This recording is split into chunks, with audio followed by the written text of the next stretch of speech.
Once your job is complete, make sure you've marked it as ready to invoice, as mentioned in our backcosting video. You'll find it sitting in your invoicing column. To start invoicing, open the job card and click on the invoicing button located on the left-hand side under Tools. In this video, I'll cover invoicing for all types of jobs. Let's start with invoicing for a quote or estimate. If you're invoicing for a quote or estimate, your button will say Invoice from Quote or Invoice from Estimate. Start by selecting Create Invoice from Quote or Estimate. You'll see a few options here. The first is to do a percentage of the quote or estimate. This is usually used for deposits and progress payments. The next option is to invoice the remainder of the quote or estimate, which is usually used for the final invoice if you've been invoicing progress payments. Finally, we have the Quote Sections option. This allows you to replicate your original quote or estimate into an invoice automatically. You can select the whole quote or estimate by ticking Select All, or if your quote has multiple sections, you can invoice for one section at a time by selecting the ones you want to invoice for. Once you've made your selections, click Add to Invoice in the bottom right to open up your draft. If your job is a charge up or do and charge, your button will say Quick Invoice instead.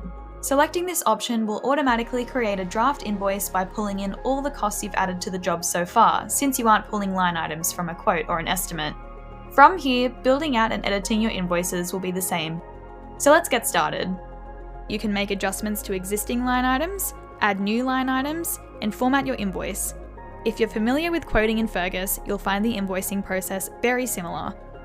To add new line items, simply type into the Add a Line Item section and hit Enter. You can then enter the cost and sell price and adjust the quantities.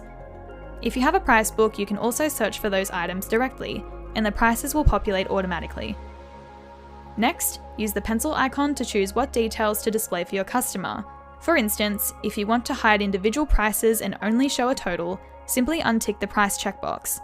Switch to preview mode to see how the invoice will appear to your customer. Once you're satisfied with the invoice, click Approve. Remember, once an invoice is approved, it cannot be edited, so only click this when you're completely finished. Before sending, check the box on the left. If the job is complete, tick this box to inform Fergus that the job is fully invoiced. If this is a progress payment and the job is not complete, leave the box unticked. Click Approve an email to send it to your customer. If you've connected your accounting package to Fergus, a copy of this invoice will automatically sync across.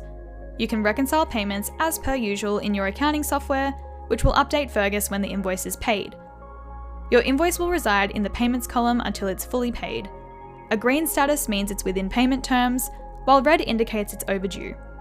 And that's it! You've successfully sent your invoice. Thank you for watching.